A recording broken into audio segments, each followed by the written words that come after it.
Hi, I'm Dr. Eric Price, a sports medicine specialist with the Orlin Cohen Orthopedic Group.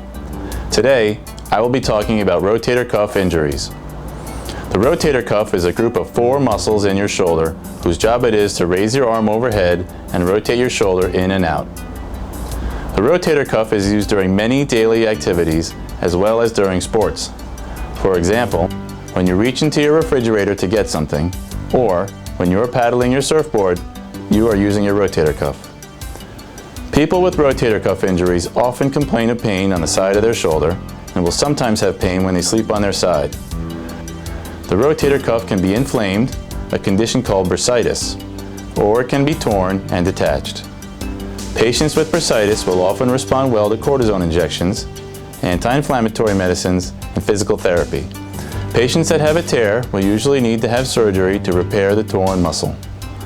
Surgery is done with a surgical camera called an arthroscope or a scope. The scope is a video camera about the size of a pencil. While a patient is asleep under anesthesia, I insert the scope into the shoulder and the images from inside the shoulder are projected onto a video monitor. During surgery, I make small incisions around the shoulder to allow me to place instruments inside the shoulder to repair the rotator cuff with minimal external scars. After surgery, a sling is utilized to allow the repaired muscle to heal properly. Physical therapy is often required for several months after surgery to ensure a full recovery.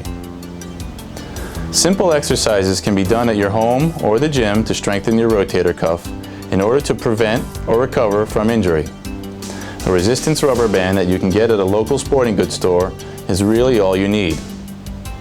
The first exercise is done by stepping on the resistance band and raising your arm up in front of you with your elbow straight.